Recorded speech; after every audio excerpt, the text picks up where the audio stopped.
Hello everyone, this is Govind sir. Welcome back to lecture number 7, continuation of work, energy, power chapter. Today we are going to discuss about collision. तो देखो collision का ना general term आपको पता है, generally ना collision क्या होता है ये आपने लॉज ऑफ मोशन चैप्टर में पढ़ा हुआ है, ठीक है। लेकिन फिर भी क्या है उसको हम थोड़ा सा एडवांस लेवल में डिस्कस करेंगे टाइप ऑफ कोलिजन के टर्म में, कि ठीक है ना, कि अगर कोई कोलिजन हमने देखा है तो उस कोलिजन में ना किस टाइप का कोलिजन हमको मिल रहा है, वो सारी चीजों के टर्म में हम डिस्कस करेंगे। तो सबसे पहले कोलिजन क्या होता है बेसिकली एक बार मैं फिर से आपको रिपीट कर देता हूं या बता देता हूं कि कोलिजन में क्या होता है कि कोई भी दो ऑब्जेक्ट्स है ना, तो वो ऑब्जेक्ट्स जब एक दूसरे को स्ट्राइक करेंगे, अब हो सकता है उसमें से एक ऑब्जेक्ट स्टेशनरी हो, दूसरा ऑब्जेक्ट उसको स्ट्राइक करे, या हो सकता है दोनों ऑब्जेक्ट मोशन में हो, ठीक है। तो इसमें ना अगर आपको जनरल टर्म में बताना है तो जब इन्हें एक ऑब्जेक्ट दूसरे ऑब्जेक्ट को स्ट्राइक करता है उसको बोलते हैं म्यूचुअल इंटरैक्शन, उसको बोलते हैं म्यूचुअल इंटरैक्शन।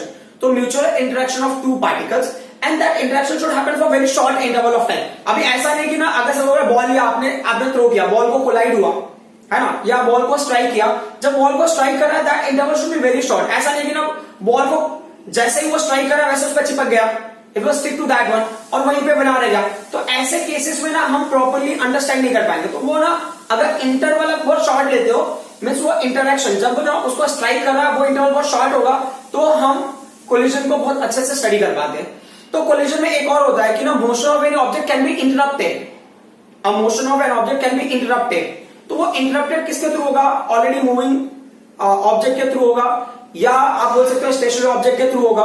तो जो इंटरेक्शन होता है म्यूचुअल इंटरेक्शन, इसी को हम कोलिजन बोलते हैं। इसकी वजह से क्या होता है कि जो ऑब्जेक्ट ना मोशन में या जो तो पार्टिकल मोशन में है एज ए इंडिविजुअल मैं बोल रहा हूं, मैं ओवरऑल नहीं बता रहा हूं, as a individual momentum and energy changes. समझ में आ रहा है, momentum and energy will change. तो उनका ना मोमेंटम और उनका एनर्जी क्या होगा, चेंज होगा इंडिविजुअल बेसिस पे। ओवरऑल क्या होगा वो चीजों को हम बाद में देखेंगे। तो कोलिजन का क्या होता है, collision is basically mutual interaction of two particles. तो जनरल टर्म में अगर मुझे समझना है तो आई विल अंडरस्टैंड और आई एम अंडरस्टैंडिंग कि कोलिजन क्या है, म्यूचुअल इंटरैक्शन है, mutual interaction of two particles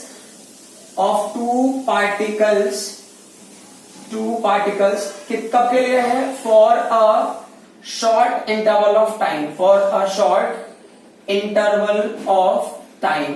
तो उसकी वजह से क्या होगा, एज अ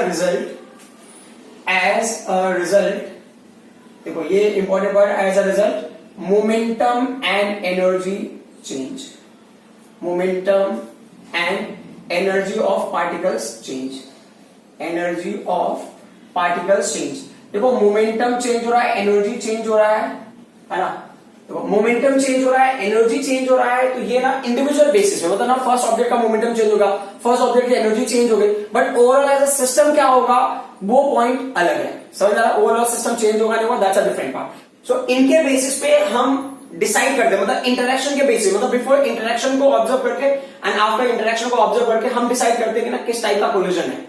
तो ना बिफोर इंटरेक्शन हम कुछ चीजें स्टडी करेंगे, आफ्टर इंटरेक्शन कुछ चीजें स्टडी करेंगे, और ना हर कंडीशन में स्टडी करते हैं। तो उस बेसिस हमको ना मेनली तीन टाइप के हमको क्या मिलते हैं, ये कोलिजन मिलते हैं। वैसे कोलिजन उसके अंदर जाने के बाद सब क्लासीफाई होता है तो और भी टाइप्स मिलते हैं, बट जो हमारे मेनली टाइप्स है, जो मेन टाइप्स है वो 3 टाइप्स है। तो जो फर्स्ट टाइप है उसको हम बोलते हैं इलास्टिक कोलिजन। जो ना फर्स्ट टाइप है उसको हम बोलते हैं इलास्टिक कोलिजन, समझा, इलास्टिक।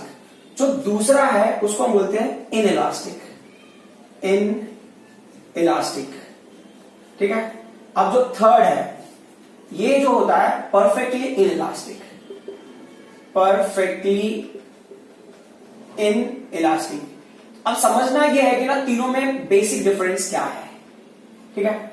एक जो सबसे इंपॉर्टेंट पॉइंट है इस केस में, देखो कोलिजन कैसा भी होगा, एक जो क्वांटिटी है ना वो हर केस में कंजर्व होगा, दैट इज द मोमेंटम ना बिफोर इंटरेक्शन हो या आफ्टर इंटरेक्शन हो, वो इलास्टिक कोलिजन हो, इनइलास्टिक कोलिजन हो, परफेक्टली इनइलास्टिक कोलिजन हो, हर केस में मोमेंटम क्या होगा, कंजर्व होगा। In fact the momentum each and every point पे कंजर्व होगा फॉर दैट पर्टिकुलर इंटरेक्शन। मतलब जो भी इंटरेक्शन का पूरा सीरीज होगा ना, वो पूरे सीरीज में कहीं पे भी आप लोगे तो उसका क्या रहेगा, जो ये कोलिजन का मोमेंटम रहेगा वो क्या रहेगा, सेम रहेगा। मतलब बिफोर कोलिजन कहीं पे भी आप ले लो, आफ्टर कोलिजन कहीं पे भी ले लो, वो क्या रहेगा, सेम रहेगा। समझ में आ रहा है। तो जो ओवरऑल मोमेंटम होता है ना वो कंजर्व होता है। तो momentum before interaction after interaction will be same, मतलब ना सेम है, मतलब कांस्टेंट है। तो उसको आप क्या बोलोगे, कि मोमेंटम क्या होगा, कंजर्व होगा।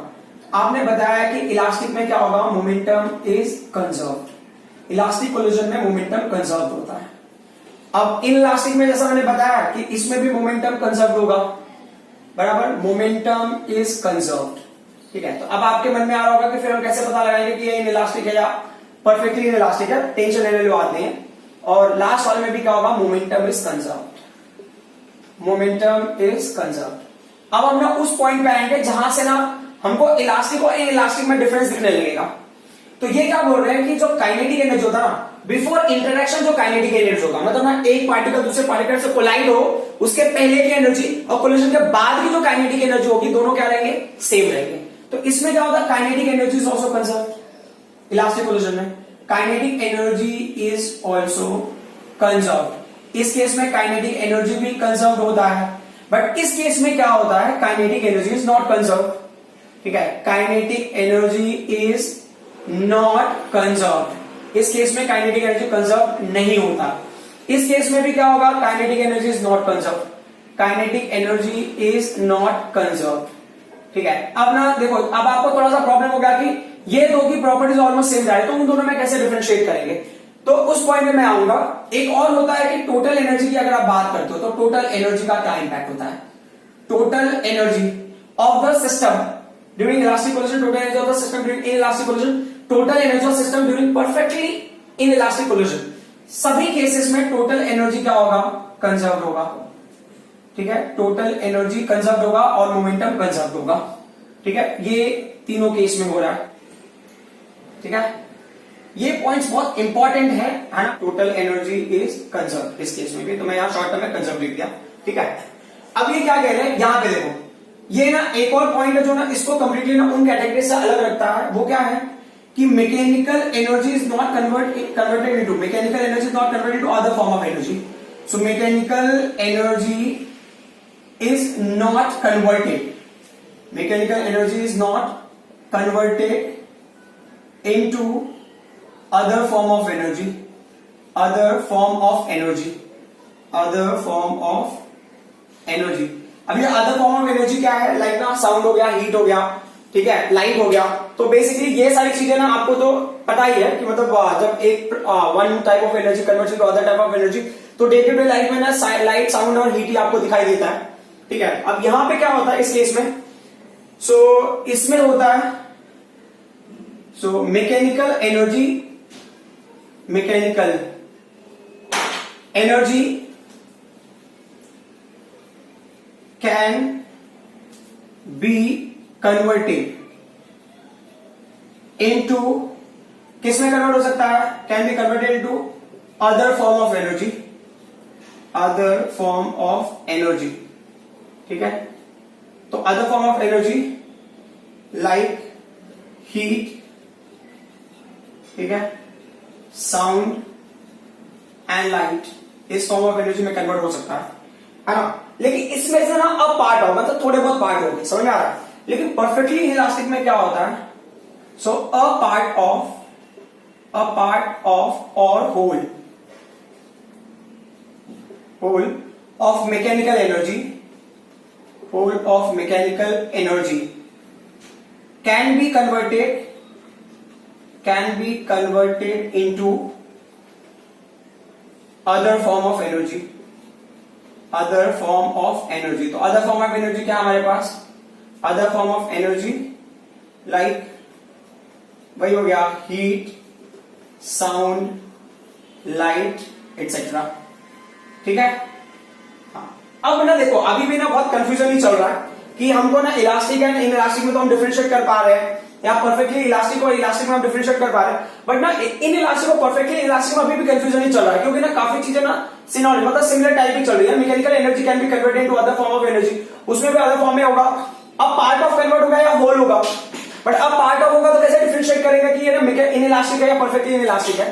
तो परफेक्टली इन इलास्टिक में जो सबसे इंपॉर्टेंट कंडीशन, सबसे इंपॉर्टेंट कंडीशन, इसमें क्या होता है कि कोलाइडिंग बॉडीज, है ना, कोलाइडिंग बॉडीज स्टिक टुगेदर, समझ में आ रहा है, स्टिक टुगेदर कभी after collision, after collision and move with common velocity। समझ आ रहा है?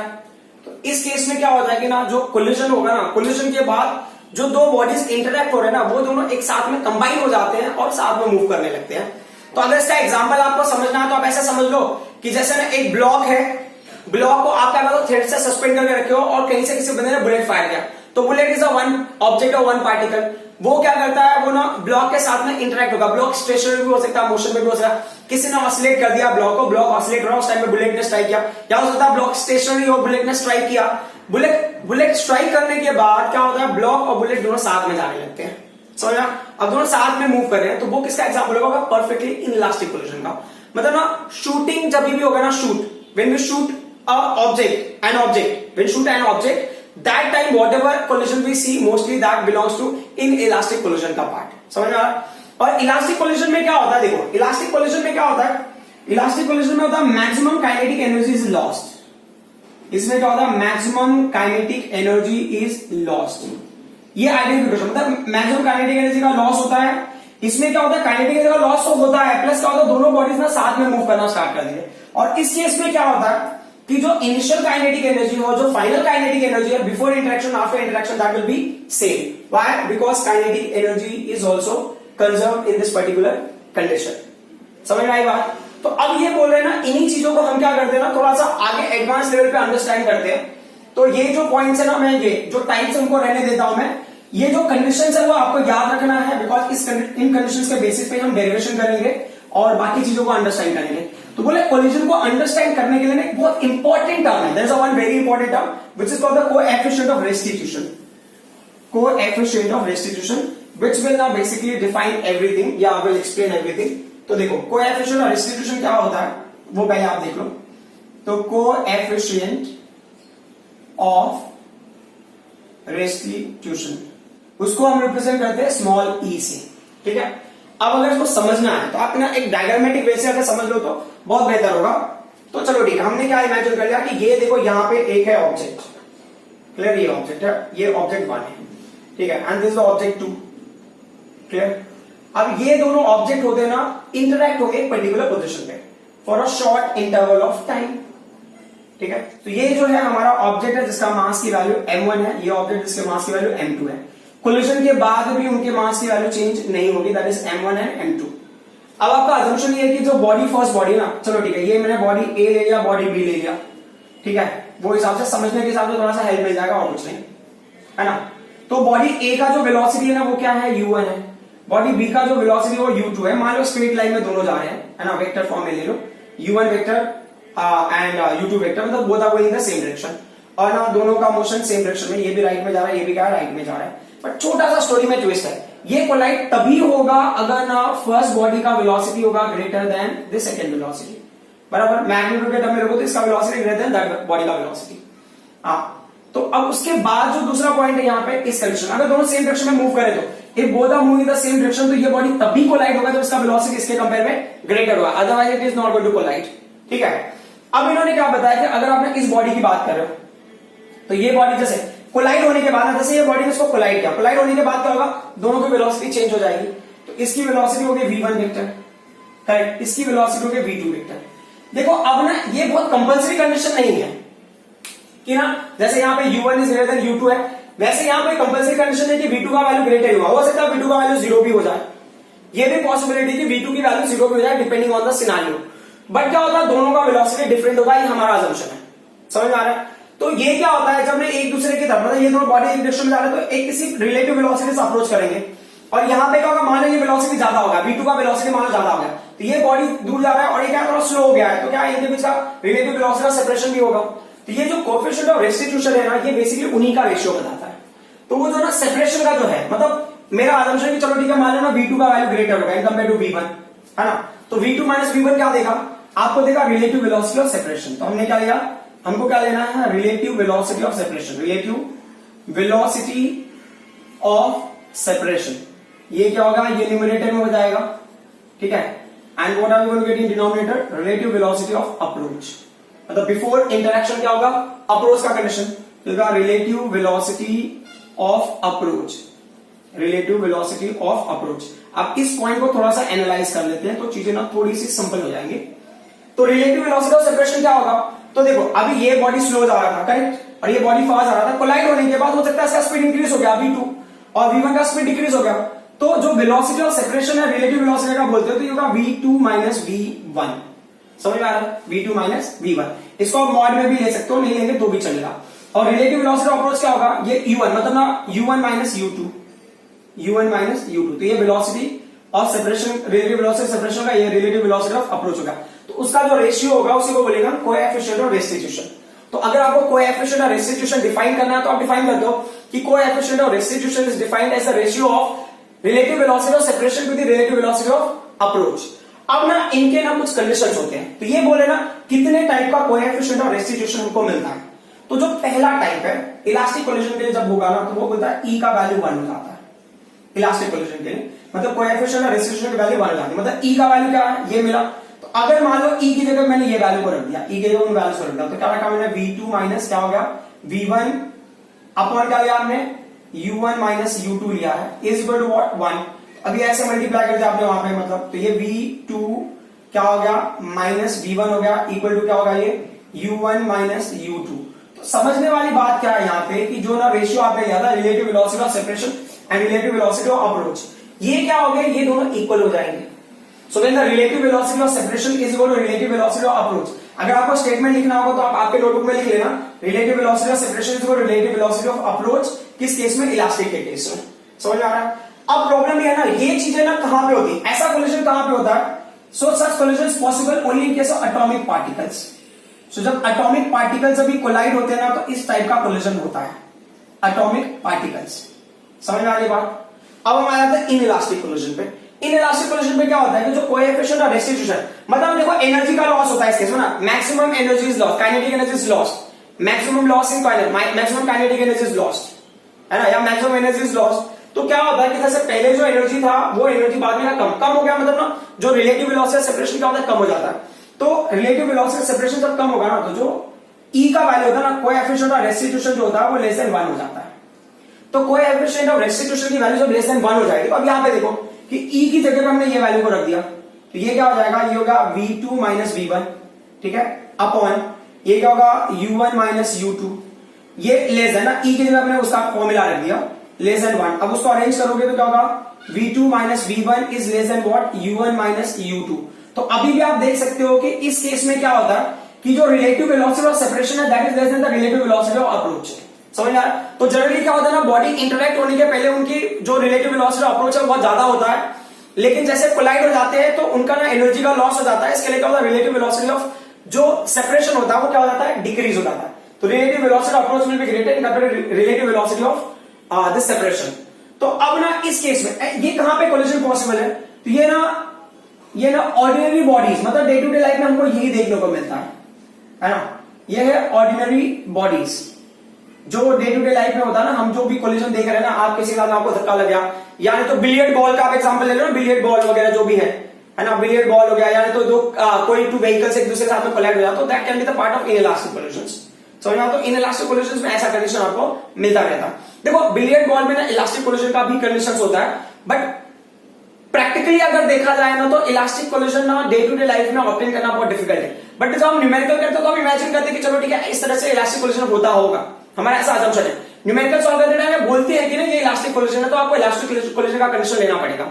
समझ में आ रही है। तो इलास्टिक कोलिजन में क्राइटेरिया वही है कि जो बिफोर होगा kinetic energy after kinetic energy same होगा, मोमेंटम तो सभी केसेस में कंजर्व्ड है, ठीक है। अब हम आ जाते हैं लास्ट वाले पॉइंट पे, परफेक्टली इनइलास्टिक कोलिजन। तो परफेक्टली इनइलास्टिक कोलिजन में क्या होता है, देखो हमने बताया था परफेक्टली इनइलास्टिक कोलिजन में अगर आपने नोटिस किया होगा मैंने बताया था कि दोनों बॉडीज की वेलोसिटी सेम हो जाती है। तो देखो परफेक्टली इनइलास्टिक कोलिजन में जो कोएफिशिएंट ऑफ रेस्टिट्यूशन की वैल्यू होती है वो 0 होती है। तो चलो हम देख लेते हैं। तो ई की जगह हम उन वैल्यूज को पुट कर लेते हैं जो भी है कोएफिशिएंट ऑफ रेस्टिट्यूशन की वैल्यू। तो कोएफिशिएंट ऑफ रेस्टिट्यूशन की वैल्यू क्या मिले v2 माइनस v1 अपॉन क्या मिला हमको u1 माइनस u2 मिला इज इक्वल टू व्हाट 0।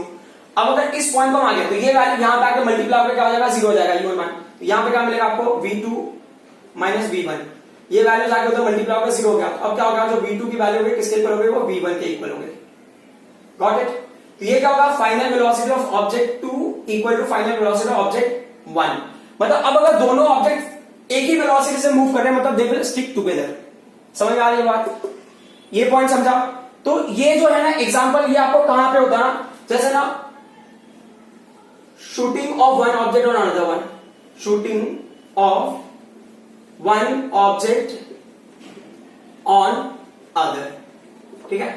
अच्छा, एक ना एक्सेप्शनल कंडीशन है जो इसमें हमने डिस्कस नहीं किया है, उसमें होता है ना जो ई का वैल्यू होता है ना, ई का वैल्यू वो ग्रेटर देन 1 होता है, ठीक है।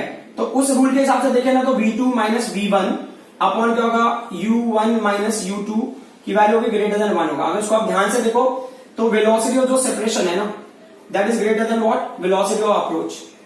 अब ये कंडीशन किसके लिए पॉसिबल है, तो ये बोले ना, इसको बोलते हैं सुपर इलास्टिक, इस कंडीशन को बोलते हैं हम लोग सुपर इलास्टिक। तो इसमें क्या होता है, काइनेटिक एनर्जी क्या होता है, इंक्रीजेस, काइनेटिक एनर्जी इंक्रीजेस, इस केस में काइनेटिक एनर्जी इंक्रीज होती है। बट ऐसा ना नॉर्मली पॉसिबल है नॉर्मल कोलिजन में। तो ये कब होता है, जब ना चीजें एक्सप्लोड होती है। तो ये मोस्टली आपको एक्सप्लोजन में दिखेगा। समझो एक्सप्लोजन के पहले चीजें रेस्ट पे है तो ऑलमोस्ट काइनेटिक एनर्जी आपको दिख रहा है 0 है, बट एक्सप्लोड होने के बाद काइनेटिक एनर्जी गेन होता है दोनों ऑब्जेक्ट्स को। बट ओवरऑल जब आप मोमेंटम लेते हो तो वो कंजर्व्ड है ना। तो यहाँ पे kinetic energy before and after क्या होगा, इंटरेक्शन सेम नहीं होता। तो एक्सप्लोजन के केस में आपको मिल सकता है, that can be the part of super elastic. ये सुपर इलास्टिक लिखा मैंने, सुपर इलास्टिक, ठीक है। सो ये पॉइंट आपको क्लियर हो गए आई होप।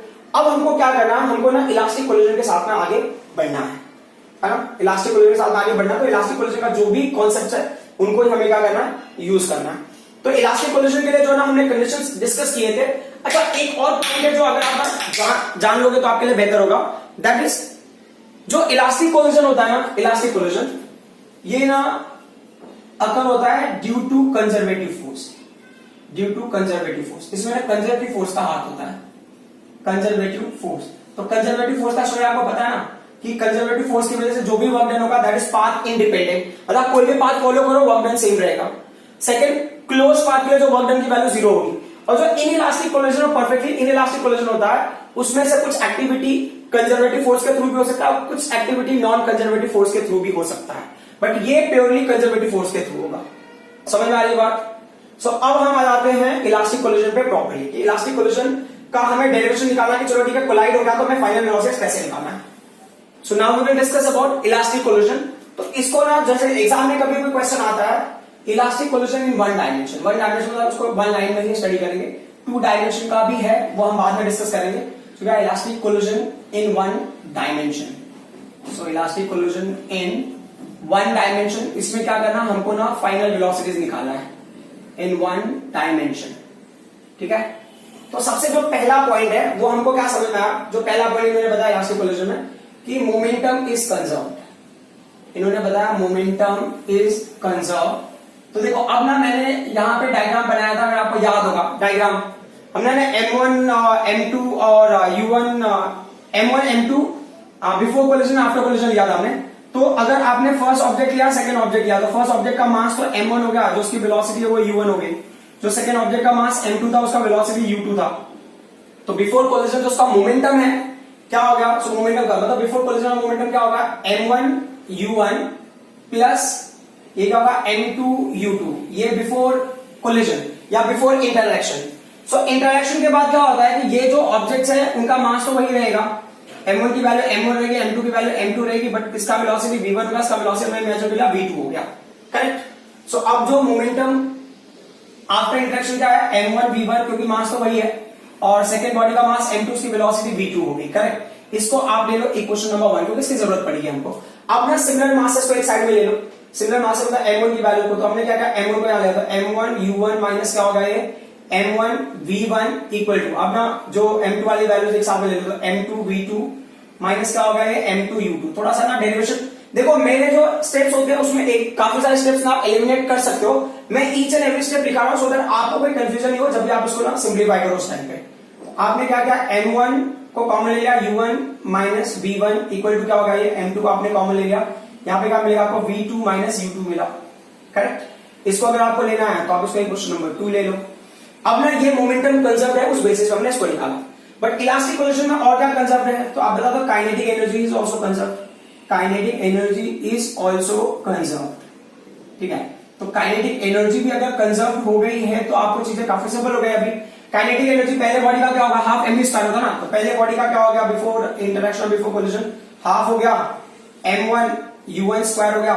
सेकेंड बॉडी का क्या होगा काइनेटिक एनर्जी बिफोर कोलिजन या इंटरेक्शन, हाफ हो गया मास उसका m2 है, वेलोसिटी उसका u2 है स्क्वायर।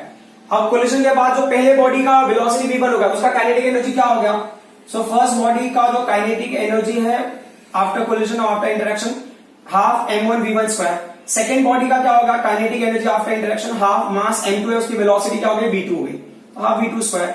अब क्या सबसे पहले तो आपने सभी केसेस में हाफ को कैंसिल कर दो, बराबर। अब ना m1 वाले टर्म को एक साथ में ले लो, m2 वाले टर्म को एक साथ में ले लो, तो स्टोरी वही हो गई। हमने क्या किया यहाँ पे m1 u1 स्क्वायर, अब यहाँ पे m1 की वैल्यू है तो अब उसको इधर लेके आ जाए, ये m1 v1 स्क्वायर हो गया, ठीक है, इक्वल टू अब ना m2 वाले टर्म्स को एक साथ में ले लो, ये क्या होगा m2 v2 माइनस क्या हो गया m2 v2 square minus m2 u2 square.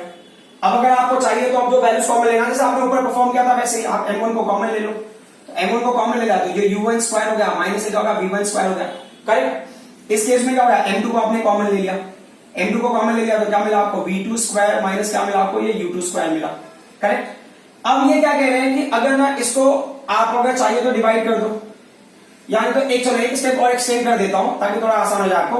तो ये जो वैल्यू ना a स्क्वायर में b स्क्वायर की तरह काम कर रहा है, तो ये क्या होगा माइनस ये m1 होगा, ये क्या होगा u1 माइनस v1, और इसी वैल्यू को मैं लिख सकता हूं u1 प्लस v1। अब यहां पे होगा m2, इस वैल्यू को मैं लिख सकता हूं v2 माइनस u2, और उसी वैल्यू को मैं लिख सकता हूं v2 प्लस u2, करेक्ट। ये हो गया हमारा इक्वेशन नंबर 3, है ना। अब ये क्या कह रहे हैं कि आप इक्वेशन 3 को डिवाइड कर दो इक्वेशन नंबर 2 से, so divide equation number 3 by equation number 2। देखो क्या क्या सेम है ना दोनों में, वो देख लो आप जरा। यहां पे m1 है, यहां पे भी m1 है, यहां पे u1 माइनस v1 है, यहां पे भी u1 माइनस v1 है। तो जब आप इसको इससे डिवाइड करोगे तो ये वैल्यू कैंसिल हो जाएगा। यहां पे क्या है m2 है, यहां पे भी m2 है, यहां पे क्या है v2 माइनस u2 है, यहां पे भी होगा v2 माइनस u2 है। तो अगर आप एक्चुअल में डिवाइड करके देखना चाहते हो तो यू कैन डू, अदरवाइज क्या होगा जैसे अभी इसको यहाँ डिवाइड करोगे तो m1 की वैल्यू m1 से कैंसिल हो जाएगा, u1 minus v1 u1 minus v1 से कैंसिल हो जाएगा। तो यहाँ लेफ्ट साइड में क्या बचेगा हमको मिलेगा u1 प्लस v1 बचेगा इक्वल टू, अब राइट हैंड साइड में देख लेते हैं, यहाँ पे m2 से कैंसिल हो गया, v2 माइनस u2 इससे कैंसिल हो गया। अब क्या बचा हमारे पास बचेगा v2 प्लस u2 बचेगा, क्लियर। अब इस पॉइंट को ना हम देखते हैं, तो अभी देखो यहाँ पे u1 को आप यही रहने दो माइनस, अब u2 को इधर लेके आ जाओ इक्वल टू, ये क्या होगा v2 माइनस v1 हो गया। अगर आपको ना ध्यान से देखना है तो आप ना स्टार्टिंग में जो कोफिशिएंट और रेस्टिट्यूशन है वहां से कंपेयर करके देख लो, u1 माइनस u2 क्या होगा, ये है relative velocity of approach, it's what relative velocity of approach, ठीक है, ये रिलेटिव वेलोसिटी ऑफ अप्रोच हो गया, इक्वल टू क्या हो गया, ये ना सेपरेशन हो गया, so relative velocity of separation, relative velocity of separation. मतलब इलास्टिक कोलिजन में आपको ये दिखाई दे रहा ना कि relative velocity of approach will be equal to relative velocity of separation. वो हमने जब भी कोएफिशिएंट और रेस्टिट्यूशन किया था तभी हमने डिस्कस किया था टाइप ऑफ, जब भी ई का वैल्यू, तो ई का वैल्यू जब 1 होता है तब ना ये दोनों वैल्यूज इक्वल होती है, तो ये दोनों वैल्यूज इक्वल है तो साइड में आप ऐसे बता सकते हो कि ई का वैल्यू क्या होगा 1 होगा। मान लो कभी क्वेश्चन ऐसा आ गया, मान लो कभी क्वेश्चन ऐसा आ गया कि शो दैट कोएफिशिएंट और restitution for the elastic collision is 1, समझ आ रहा है, ऐसा क्वेश्चन पूछ लिया तो आप क्या करोगे, ये पूरी वैल्यूज को डिराइव करोगे, यहां तक आ जाओगे, फिर आप बताओगे कोएफिशिएंट और रेस्टिट्यूशन क्या होता है, relative velocity of separation upon relative velocity of approach, तो उनकी वैल्यूज रख दोगे तो डिवाइड करके वैल्यू आपको बना जाएगा, तो वैल्यू डन। समझ आ रही बात। लेकिन हमको यहां तक नहीं, हमको इसके आगे तक जाना है क्योंकि हमको फाइनल वेलोसिटी निकालना है दोनों बॉडी का, v1 और v2 का एक्चुअल क्या होगा फॉर्मूला। तो देखो अब हमें ना ये डिसाइड करना हमको निकालना क्या, लाइक ना हमको v1 निकालना है। अगर आपको v1 निकालना तो वैल्यू v2 का पुट करोगे। फॉर एग्जाम्पल अगर मेरे पास ना यहाँ पे एक इक्वेशन है x plus y equal to 10 है, अगर मुझे x की वैल्यू फाइंड आउट करनी है तो then I will put value for y, put value for y, correct. तो वैसे ही अगर मुझे v1 निकालना तो I will put value for v2, तो मैं ना इक्वेशन नंबर 4 से v2 का इक्वेशन निकालूंगा अगर मुझे ना v1 गेट करना है तो, if I have to obtain value for v1, ठीक है। तो अगर है तो मैं ये ना स्टेप को ना एक बार मेंशन कर देता हूं सो दैट ना हमको कोई कंफ्यूजन नहीं हो। तो अब मैं यहां लिख देता हूं टू गेट, है ना, हमको ऑब्टेन क्या करना वो भी मैं लिख देता हूं। सो टू गेट v1 को ऑब्टेन करने के लिए क्या करना है, हमने क्या किया v2 की वैल्यू पुट कर दिया, तो v2 कहां से, इक्वेशन नंबर 4 से, तो v2 क्या हो गया, v2 इज इक्वल टू, देखो अब वहां पे क्या है ना u1 पहले से ही आपके पास, माइनस u2 भी है आपके पास, करेक्ट। अब V1 अगर उधर जाएगा तो प्लस हो जाएगा, तो प्लस क्या होगा V1 होगा। इसको अगर आपको लेना है तो दिस व्हाट इक्वेशन नंबर 5। अब क्या करोगे आप, इक्वेशन ऑफ 5 को पुट करोगे। तो इक्वेशन 5 को आप कहां पुट करोगे वो देख लो आप जरा। Where are you going to put equation of 5? Equation of 5 को आप पुट करोगे इक्वेशन नंबर 1 में। तो अभी आप क्या करो, मेंशन कर दो put equation number 5 in equation number 1। वही एक प्लेस है जहां पे कैलकुलेशन बहुत सिंपल तरीके से हो जाएगा। बाकी जगहों पे क्या कंफ्यूजन हो सकता है ना, स्क्वायर वगैरह है तो कॉम्प्लिकेटेड, वो ज्यादा सिंपल तरीके से लग रहा है। तो हमने क्या कर दिया, यहाँ पे m1 u1 वैसे ही रहेगा प्लस m2 u2 भी वैसे ही रहेगा इक्वल टू जो m1 है वो वैसे रहेगा, v1 भी वैसे रहेगा प्लस अब क्या चेंज होगा, ये m2 का v2 का वैल्यू चेंज होगा आपका। v2 की जगह हम क्या रखेंगे, v2 की जगह हमने क्या रखना, ये वैल्यू रखना। तो v2 की जगह हमने क्या रखा, u1 माइनस u2 प्लस क्या रखा हमने, v1 रखा। ठीक है, अब क्या करो, अब अगर इसको और सिंपलीफाई करो तो m1 u1 प्लस ये क्या होगा m2 u2 is equal to ये क्या होगा m1 v1 वैसे ही रहेगा। अब ब्रैकेट को ओपन करोगे तो ब्रैकेट ओपन करोगे तो होगा m2 u1 हो गया माइनस m2 u2 हो गया, ठीक है, प्लस m2 v1 हो गया। हमारा टास्क क्या है ना कि हमने यहाँ पे पहले मेंशन किया हमको ऑब्टेन करना v1 की वैल्यू, तो सिर्फ v1 की वैल्यू को छोड़ के बाकी सारी वैल्यूज को दूसरे साइड में लेकर चले जाओ, है ना। तो अब मैं क्या ध्यान देता हूं, देखो ध्यान से देखो जरा कि ये वैल्यू ना यहाँ पे अगर मैं इसकी बात करता हूँ, इसकी बात करता हूँ m2 u1, यहाँ पे u1 वाला टर्म है बराबर। तो अगर मैं इसको ना वहां पे शिफ्ट कर दूंगा बराबर, तो ये क्या हो गया, ये वैल्यू क्या मैंने लिखा है m1 u1 है, ये u1 होने का तो शायद फ्यूचर में कॉमन हो जाए, उस एक्सपेक्टेशन में मैंने क्या किया उसको शिफ्ट कर दिया। तो क्या होगा माइनस m2 क्या होगा, ये u1 होगा प्लस ये वैल्यू क्या है ऑलरेडी, अब उसका क्या बचा वहां पे m2 u2, ये वैल्यू यहाँ पे है और इस वैल्यू को मैंने वहां शिफ्ट कर दिया। अब इस वैल्यू को फिर मैंने लिख दिया m2 u2। बट एक छोटा सा कंडीशन, एक और चीज देखो, अब जो दूसरी वैल्यू मैं शिफ्ट कर सकता हूं इस साइड में वो क्या है m2 u2 ही है, वाह यहाँ पे भी m2 u2 है, तो वो बाद में ऐड हो गया ना 2 m2 u2 हो सकता है बराबर ना, इक्वल टू। अब यहाँ पे अगर ध्यान देने वाली बात क्या है कि मैंने क्या किया, यहाँ पे बचा क्या हमारे पास m1 v1 plus m2 v1। तो चलो लिख लेते हैं m1 v1 प्लस क्या होगा, ये m2 v1 हो गया। अब मैं जो चीजें कॉमन ले सकते हो कॉमन ले लो, जिनको ऐड कर सकते हो ऐड कर लो। तो यहाँ पे हम क्या कॉमन ले सकते हैं, यहाँ पे हम u1 को कॉमन ले सकते हैं, करेक्ट। तो हमने क्या किया, यहाँ पे m1 माइनस m2 कर दिया और इस जगह पे हमने क्या कर दिया, u1 को कॉमन ले लिया प्लस ये वैल्यूज ऐड होके क्या हो जाएंगे, ये हो जाएगा 2 टाइम्स ऑफ m2 u2 हो जाएगा इक्वल टू, यहाँ पे क्या होगा, यहाँ पे v1 कॉमन हो सकता है, v1 को अगर आपने कॉमन ले लिया तो वैल्यू क्या हो जाएगा m1 प्लस m2 हो जाएगा, ये गॉट इट। अब आपको निकालना क्या था, आपको निकालना है v1 की वैल्यू। तो आप पूरे इक्वेशन को डिवाइड कर दो m1 प्लस m2 से, डिवाइड कर दो या इसको उधर लेके चलो, जैसा भी बोलना है आपको, ठीक है। तो मैंने डिवाइड वाला टर्म ले लेते तो एक स्टेप हमारा बच जाएगा। तो ये क्या हो जाएगा, यहाँ पे ये m1 माइनस m2 है और इंटू क्या है, u1 है। इस टर्म को हमने डिवाइड कर दिया किससे, m1 प्लस m2 से, ठीक है। और यहां पे होगा प्लस, ये टर्म को भी हमने किससे डिवाइड कर दिया, m1 प्लस m2 से डिवाइड कर दिया, ठीक है। और यहां पे क्या हो गया, m1 प्लस m2 से डिवाइड करोगे तो यहां क्या बचेगा, सिर्फ v1 बचेगा, समझ में आया। तो अब ना देखो टेक्निक याद करोगे ना, हमने इसको कैसे याद करते हैं, ये फॉर्मूला बनेगा कैसे, v1 है ना, क्योंकि हम लिखेंगे सिमिलरली v2 का वैल्यू हम डायरेक्टली लिखेंगे ना, उसको डिवाइड नहीं करेंगे। तो आप देखोगे v1 के लिए मैं क्या है, देखो डिनोमिनेटर में ना मेरे पास सेम वैल्यू मिलेगा m1 प्लस m2, वो दो बॉडीज जो आपस में कोलाइड हो रहे हैं, इसमें कोई फर्क नहीं पड़ेगा। अब ना आप v1 की वैल्यू निकाल रहे हो तो मतलब क्या होगा, यहाँ पे मास 1 होगा ग्रेटर देन मास 2, मतलब ऐसा वाला अजम्पशन, मतलब m1 माइनस m2 लिखूंगा। अगर ये v1 होगा तो मैं लिखूंगा m1 माइनस m2 और यहाँ पे इनिशियल वेलोसिटी बॉडी 1 का होगा, ठीक है। तो भी इंफॉर्मेशन होगा सारे बॉडी का होगा, सारे बॉडी मतलब सेकंड बॉडी का होगा, मतलब ये बॉडी 2 का मास होगा और इनिशियल वेलोसिटी बॉडी 2 का होगा। इस तरीके से मैं इक्वेशन लिखूंगा, है ना। तो सिमिलरली आपने क्या लिखा, सिमिलरली पुट, क्या पुट करना, मान लो जैसे ना आपने यहाँ पे ना v2 की वैल्यू पुट की, वैसे v1 की वैल्यू पुट करते हो तो v1 को आप उधर लेके चले जाओ, है। तो similarly put v1 is equal to, अगर v1 की वैल्यू अगर आप पुट करते हैं तो v1 is equal to, v1 को उधर लेते तो वो क्या हो जाता, v2 होता और ना u1 अगर इधर आता तो माइनस u1 हो जाता और u2 इधर आता तो प्लस u2 हो जाता। तो similarly put v1 is equal to v2 minus u1 plus u2 कहां पुट करेंगे हम लोग, इन इक्वेशन नंबर 1 में पुट करेंगे, है ना। वैसे मतलब आपको पुट करने की जरूरत नहीं है, आपको ये डायरेक्टली आप आंसर लिखोगे तो भी चलेगा। तो अब मैं v2 के लिए आंसर लिख रहा हूं, तो देखो वही टेक्निक वाला जो है पैटर्न। तो क्या दो बॉडी जो इंटरेक्ट हो रहे हैं, तो m1 और m2 इंटरेक्ट हो रहे हैं, तो उनके जो मास का सम है उसको डिनोमिनेटर में लिख दो m1 प्लस m2। कौन सा वेलोसिटी हम लोग v2 ले रहे हैं, तो इसका मतलब हम क्या लिखेंगे, मास 2 लिखेंगे, मास 2 माइनस मास 1 और फिर ना जिसकी वेलोसिटी लो जिस बॉडी का, उसका मतलब फाइनल वेलोसिटी, उसका इनिशियल वेलोसिटी लिख दो यहाँ पे। अब क्या होगा 2 टाइम्स उसके अलावा जो बॉडी था, मतलब ना बॉडी 2 का फाइनल वेलोसिटी निकाल दो, यहाँ पे बॉडी 1 का डिटेल आएगा, तो बॉडी 1 का मास आएगा और बॉडी 1 की इनिशियल वेलोसिटी आएगी। तो ये हो गया फाइनल वेलोसिटी का formula after collision for elastic collision. समझ में आ रही बात? तो अगर ना इन्होंने क्वेश्चन में बोला है कि सर इलास्टिक कोलिजन, तो आपको डायरेक्टली इनडायरेक्टली क्या करना है, आपको यही फॉर्मूला अप्लाई करना है। तो अब तक जो हमने बात समझी है वो ये है कि ना टाइप्स ऑफ कोलिजन में हमारे पास 3 टाइप्स के कोलिजन मिले हैं, elastic collision, inelastic collision, perfectly inelastic collision. Elastic collision में क्या होगा कि काइनेटिक एनर्जी और मोमेंटम दोनों कंजर्व होगा। इनइलास्टिक कोलिजन में काइनेटिक एनर्जी कंजर्व नहीं होता बट मोमेंटम कंजर्व होगा। परफेक्टली इनइलास्टिक में भी वही होगा। सिर्फ इनइलास्टिक और परफेक्टली इनइलास्टिक में क्या डिफरेंस होता है कि इनइलास्टिक में ना ह्यूज काइनेटिक एनर्जी का लॉस होता है, बट परफेक्टली इनइलास्टिक में क्या होगा, दोनों बॉडी साथ में कंबाइन होकर मूव करने लगते हैं। वो हमने उसमें भी शो किया था, किस कंडीशन में, यू मस्ट हैव सीन कि जो मैं ना रिलेशन बता रहा था कि relative velocity of approach, relative velocity of separation equal होता है कब, इलास्टिक कोलिजन में, जब ई की वैल्यू 1 है। फिर दूसरा हमने बताया कि वेलोसिटी ऑफ सेपरेशन ना वो लेस होता है वेलोसिटी ऑफ अप्रोच के कंपेयर, मतलब काइनेटिक एनर्जी फाइनल क्या होगा, कम होगा in compare to initial kinetic energy, मतलब काइनेटिक एनर्जी का लॉस होगा। लास्ट वाले कंडीशन में परफेक्टली इनइलास्टिक में हमने क्या देखा था कि जो कोएफिशिएंट ऑफ डिस्ट्रीब्यूशन की वैल्यू वो 0 हमने लिया था, तो हमको मिला कि ना फाइनल वेलोसिटी फर्स्ट बॉडी का सेकंड बॉडी का सेम होता है, मतलब दोनों बॉडी साथ में मूव करेंगे। समझ में आई बात?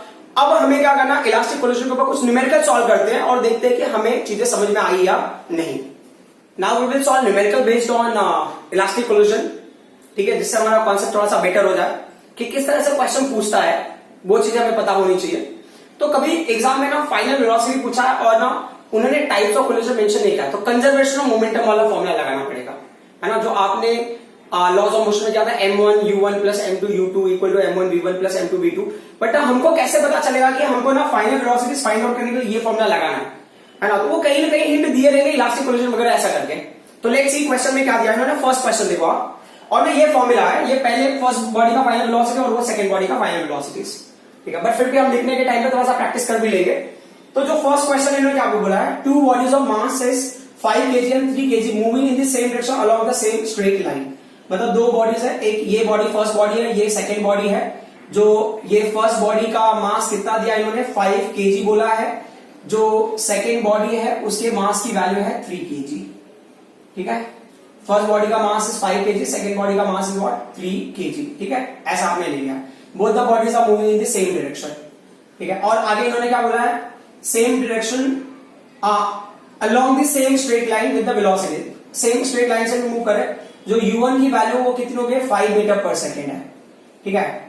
और उसके बाद जो u2 की वैल्यू है वो उन्होंने मेंशन किया कितना है, 3 मीटर पर सेकेंड है रेस्पेक्टिवली, है ना। फिर बोल रहे हैं रेस्पेक्टिवली सफर 1 dimensional elastic collision, 1 dimensional elastic collision हो रहा है इस केस में। तो बोल रहे हैं find there velocities after collision.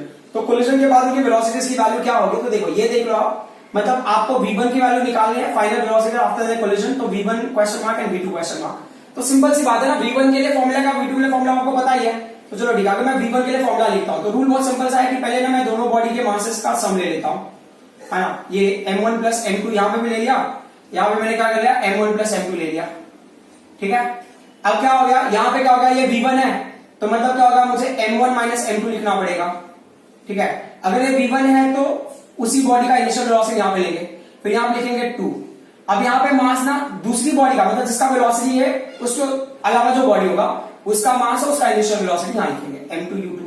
अब वैल्यू पुट करके देख लेते हैं, तो इक्वल टू m1 की वैल्यू कितनी है बॉस, m1 की वैल्यू है 5 kg, ये हो गया 5, m2 की वैल्यू कितनी है 3 हो गया, u1 की वैल्यू कितनी है 5 है, clear, upon m1 plus m2 की वैल्यू कितनी है, m1 प्लस m2 मतलब 5 प्लस 3 मतलब वो 8 ही है, कोई टेंशन की बात नहीं है, ये प्लस हो गया। अभी ये हो गया 2 हो गया, m2 का वैल्यू कितना है बॉस, m2 का, अच्छा यहाँ पे m1 मैंने लिखा, m2 का वैल्यू कितना 3 kg है, तो m2 का वैल्यू 3 kg है, और फिर u2 का वैल्यू कितना, वो भी 3 है, अपॉन कितना होगा, ये हो गया 5 प्लस 3 हो गया। तो टोटल वैल्यूज कितने हो गए, देखो अभी ध्यान देने वाली बात है, 5 में से 2 ये किया तो मतलब 2 इंटू 5 कितना होगा, 10 हो गया, 10 अपॉन क्या होगा, ये 8 हो गया, प्लस 3 3 9 2 कितना होगा, 18 हो गया, ये 18 अपॉन क्या होगा, ये 8 हो गया, क्लियर। अब कैंसिलेशन करके देख लेते हैं, तो ये 2 5 10 एंड 2 4 8, 2 9 एंड 2 4 तो हमको वैल्यू मिला 5/4 मिला प्लस 9/4 मिला, ठीक है। हाँ, ये एलसीएम क्या हो गया, 4 हो गया, सो 5 प्लस 9 कितना होगा, 14 हो गया, तो 4 3 12 हो गया, 2 लेफ्ट तो 3 4 5 20, तो 3.5 मीटर पर सेकेंड होगा। मतलब पॉजिटिव वैल्यू मतलब ना V1 बॉडी ना उसी डायरेक्शन में उसी डायरेक्शन में विद 3.5 मीटर पर सेकेंड वेलोसिटी से मूव करता रहेगा। अब हम आ जाते हैं सेकंड बॉडी के लिए, V2 के लिए आ जाते हैं। तो V2 के लिए क्या स्टोरी है वो भी देख लेते हैं। तो V2 के लिए क्या, डिनोमिनेटर में देखो क्या करना है, डिनोमिनेटर में हमने लिखा M1 प्लस M2, स्टोरी वही है। फिर क्या होगा प्लस, यहां पे भी डिनोमिनेटर में क्या लिखा हमने M1 प्लस M2 लिखा, क्लियर। अब ना V2 है तो इसका मतलब मैं यहाँ पे मास M2 माइनस M1 लिखूंगा, करेक्ट। और V2 है तो मतलब उसी बॉडी का इनिशियल वेलोसिटी लेना है U2। अब इसके अलावा जो दूसरी बॉडी है उसका मास लेना है, मतलब M1 उसकी इनिशियल वेलोसिटी लेना है, तो उसे मल्टीप्लाई कर देना। तो चलो ठीक है, अब देखते हैं M2 की वैल्यू कितनी है, उस पॉइंट पे जरा ध्यान दो प्लीज। M2 की वैल्यू 3 है, तो ये वैल्यू हो गया 3 माइनस M1 की वैल्यू कितनी है 5 है, तो 5 ले लिया हमने। U2 की वैल्यू कितनी है बॉस, U2 की वैल्यू 3 है तो आपने 3 ले लिया। अब अगर ये वैल्यू हो गया तो ये क्या होगा 5 प्लस 3 मतलब वो 8 होगा, बट फिर भी लिख लेते हैं हम, प्लस ये 2 हो गया। M1 की वैल्यू कितनी है, M1 की वैल्यू 5 है, U1 की वैल्यू भी क्या है 5 है as per given in the question, ठीक है। और ये वैल्यू क्या है, M1 की वैल्यू 5 है, M2 की वैल्यू 3 है, बराबर। तो अब ये क्या हो जाएगा, ये -2 हो जाएगा, तो -2 इंटू 3 का होगा -6/8 हो गया ये, प्लस ये क्या होगा, ये भी /8 हो गया, बढ़ेगा 5 5 25 इंटू क्या होगा 50 हो गया। तो चलो अब कैंसिलेशन करेंगे तो ये 3 हो गया, ये 4 हो गया, ये क्या होगा 25 होगा और ये 4 हो गया, 2 से कैंसिलेशन, तो क्या होगा -3/4 प्लस क्या होगा 25/4। अब ये बोल रहे हैं चलो ठीक है, अब इसको ना थोड़ा सा और आगे तक करते हैं। तो ये अगर इसको सिंप्लीफाई करोगे तो 22 है ना, ये प्लस 22 हो गया। अच्छा समझने के हिसाब से देख लो, ये /4 हो गया एलसीएम में, बराबर। 25 माइनस 3 का होगा 22 हो गया, तो 4 5 20 देन 4 5 20, तो 5.5 मीटर पर सेकेंड स्क्वायर। ये हो गया final velocity of second body. Is that clear. अब ऐसे ही हमें क्या करना है ना, दूसरे कंडीशन के लिए सॉल्व करना। तो जब सेकेंड कंडीशन के लिए ले रहे हैं तो क्या क्राइटेरिया वो भी देख लेते हैं। सेकेंड कंडीशन में क्या है ना, दो बॉडीज है और दोनों ना ऑपोजिट डायरेक्शन में मूव कर रहे हैं, ये पॉइंट सबसे इंपॉर्टेंट। जब ऑपोजिट डायरेक्शन में मूव कर रहे हैं तो एक बॉडी राइट में जाएगा, एक बॉडी लेफ्ट में जाएगा, एज पर अंडरस्टैंडिंग। तो जो ना राइट में जा रहा है उसको प्लस ले लो, लेफ्ट वाले को माइनस ले लो, या अपने कन्वेंशन के साथ उल्टा भी ले सकते हो, ठीक है। बट जो हम जनरल कन्वेंशन लेते हैं उसमें हम राइट वाले को प्लस ले रहे हैं, लेफ्ट वाले को माइनस ले रहे हैं। तो अब जो हमारा सेकंड क्वेश्चन है उसको भी देखते हैं। अ 10 kg ball and 20 kg ball, एक 10 kg बॉल है तो उसको हमने M1 ले लिया है, बॉल का मास होगा 10 kg, ठीक है। और जो दूसरा बॉल है उसकी वैल्यू होगी 20 kg, वो M2 हो गया, M2 की वैल्यू होगी 20 kg। एंड बोला है approach each other with velocity 20 meter per second 10 meter per second.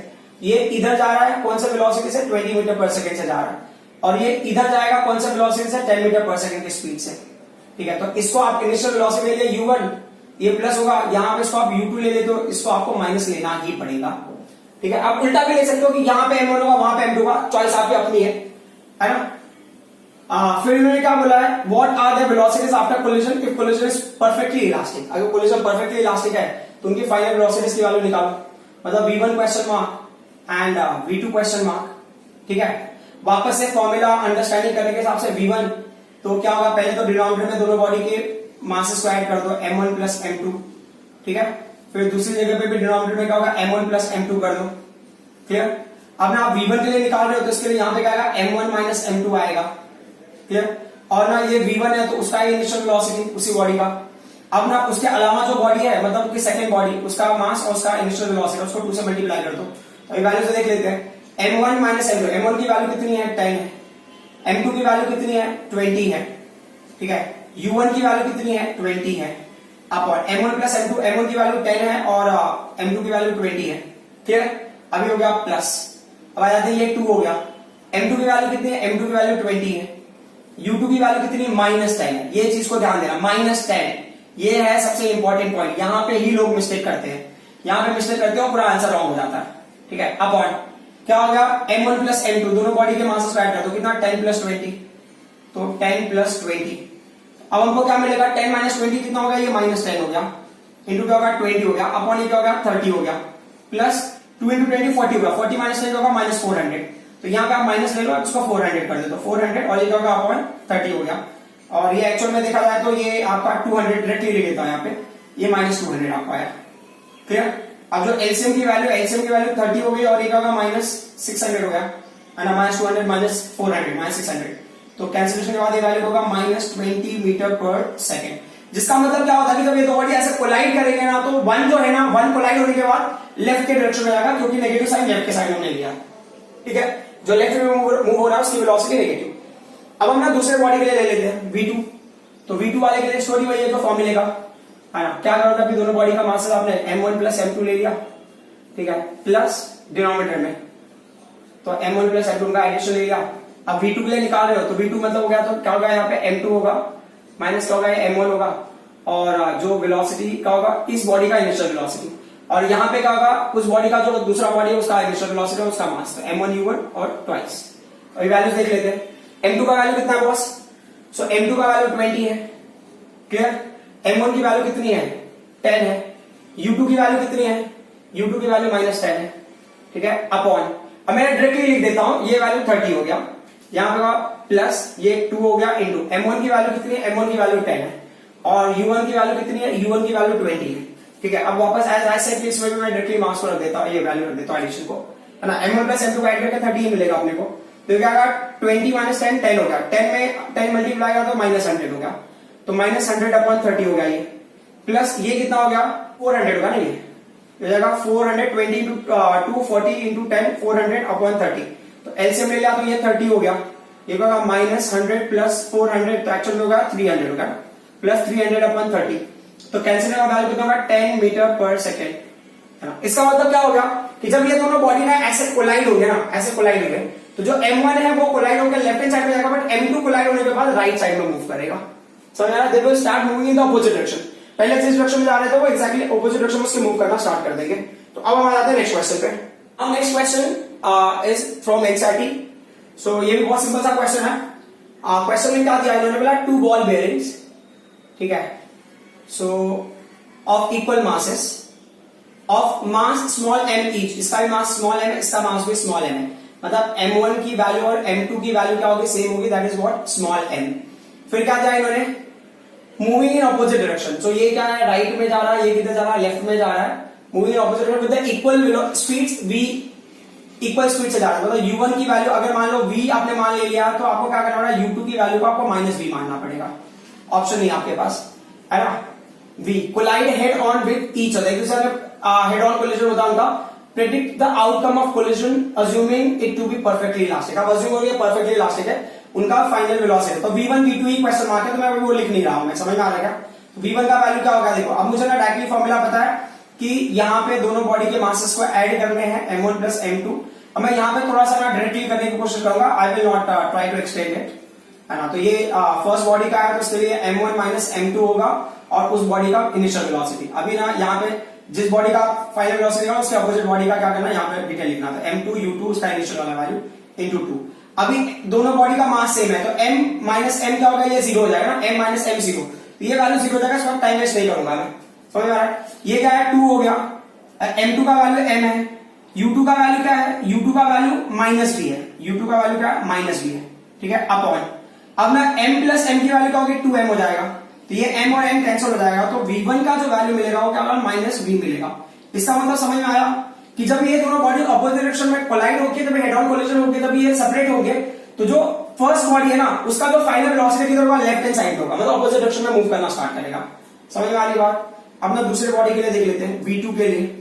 तो V2 के लिए भी स्टोरी वही हो गया कि आपको पहले लिखना होगा M1 प्लस M2 डिनोमिनेटर में वैसे ही रहेगा, और यहाँ पे V2 लिखा तो M2 माइनस M1, और ये क्या होगा? सेकेंड बॉडी तो U2 यहाँ पे आ गया, प्लस ये होगा 2 M1 U1 अपॉन क्या होगा? ये M1 प्लस M2 हो गया, ठीक है। फर्क क्या होगा? देखो अब वापस से ना स्टोरी वही ट्विस्ट है, M माइनस M ये वैल्यू 0 हो जाएगी, प्लस ये 2 हो गया, M1 का वैल्यू क्या है? M है, बट ना U1 की वैल्यू क्या है? U1 की वैल्यू है V, upon M plus M क्या होगा? 2M होगा, तो ये 2M कैंसिल होगा, जो V2 की वैल्यू होगा V हो जाएगा। बात समझ में आया? तो मतलब ना जिस वेलोसिटी से जा रहे थे वही वेलोसिटी उनके एक्सचेंज हो गए, but at the same time, मतलब वही वेलोसिटी एक्सचेंज हो गया, मतलब वही सेम वेलोसिटी था ही ना, वो सेम वेलोसिटी से क्या होंगे? वो मूव करेंगे कोलिजन के बाद में, बट उनका डायरेक्शन क्या होगा? रिवर्स। जो राइट में जा रहा था कोलाइड होगा वो लेफ्ट में जाने लगेगा, है ना, V1 नेगेटिव साइड मतलब लेफ्ट में जाने लगेगा, और V2 पॉजिटिव साइड मतलब किधर जाने लगेगा? राइट साइड में जाने लगेगा। अब हमारे आते हैं अगले क्वेश्चन पे।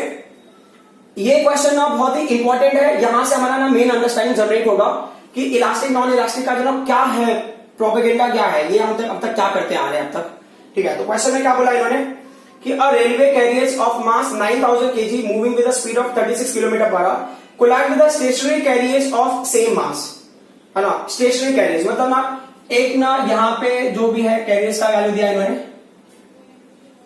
कैरियर्स का वैल्यू, पहले कैरियर्स का वैल्यू बोला 9000 kg इन्होंने मेंशन किया है, और बोले ना ये मूव कर रहा है कौन से स्पीड से, 36 किलोमीटर पर आवर की स्पीड से। तो मतलब अगर इसको मैं मीटर पर सेकंड में कन्वर्ट करूं तो 36 इंटू क्या होगा 5/18 हो गया, 18 2 जा 36, तो क्या होगा U1 की वैल्यू कितनी हो जाएगी, ये हो गया 10 मीटर पर सेकेंड हो गया इनिशियल वेलोसिटी। समझ में आ रहा। अब इन्होंने क्या बताया आगे, कोलाइड विद स्टेशनरी कैरियर्स, मतलब स्टेशनरी कैरियर्स मतलब M2 का जो मास है ना उसकी वैल्यू भी क्या है 9000 kg है, मतलब सेम कैरियर्स मतलब सेम मास से कोलाइड हो रहा है ना। बोला collide with the stationary carriers of the same mass, तो U2 की वैल्यू क्या है 0 है as per given in the question. फिर अब क्वेश्चन में क्या बोल रहे हैं, after collision carrier gets coupled, मतलब ना ये क्या बोल रहे हैं कि ना V1 की वैल्यू और V2 की वैल्यू ना फाइनली क्या हो जाता है, सेम हो जाता है, ठीक है, and move together. What is the common speed after collision, और इस वैल्यू को अगर आप V मान लेते हो तो बोले कोलिजन के बाद उनका फाइनल स्पीड क्या होगा। बोले what type of collision is this, ये किस तरह का कोलिजन है। तो सबसे पहली पॉइंट है कि ना मोमेंटम तो कंजर्व होता है किसी भी टाइप ऑफ कोलिजन हो, सिर्फ काइनेटिक एनर्जी पे डाउट होता है। तो ये बोले ना जो कपल्ड वेलोसिटी उसको ना कंजर्व मोमेंटम के हिसाब से फाइंड आउट करेंगे। तो आप बताओगे कि सिंस क्या होता है, since momentum is conserve, since momentum is conserve, तो क्या हो गया मोमेंटम इज कंजर्व है, तो सिंस मोमेंटम इज कंजर्व आप देखो जो पहले कैरियर्स का मास होगा उसका वेलोसिटी हो गया, जो सेकंड कैरियर्स का मास हो गया उसकी इनिशियल वेलोसिटी, फिर क्या होगा ना कैरियर्स ना फर्स्ट कैरियर्स का मास M1 होगा उसका वेलोसिटी V हो गया ना, क्योंकि बाद में कोलाइड होकर कपल्ड हो जाते हैं। सेकंड कैरियर्स का मास M2 होगा उसका वेलोसिटी V हो गया। तो अब यहां पे क्या होगा कि M1 की वैल्यू कितनी है बॉस, M1 की वैल्यू है 9000, तो हमने ले लिया यहाँ पे 9000, ठीक है, इनटू U1 की वैल्यू कितनी है, U1 की वैल्यू है 10 है हमारे पास, ठीक है, फिर प्लस क्या मिलेगा, M2 का वैल्यू कितना है, ये 9000 है, बट U2 की वैल्यू क्या है 0 है। अब यहाँ पे देखो ना V को मैंने कॉमन ले लिया, समझ में आ रहा है, मैं यहीं पे मतलब V को कॉमन ले लिया, और ये क्या लिखा मैंने M1 की जगह पे मैंने 9000 लिखा, M2 की जगह पे मैंने 9000 लिखा, ठीक है।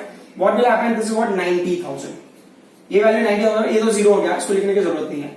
9000 क्या हो गया, बेसिकली वो 18000 हो गया, बराबर, इनटू क्या होगा ये V हो गया।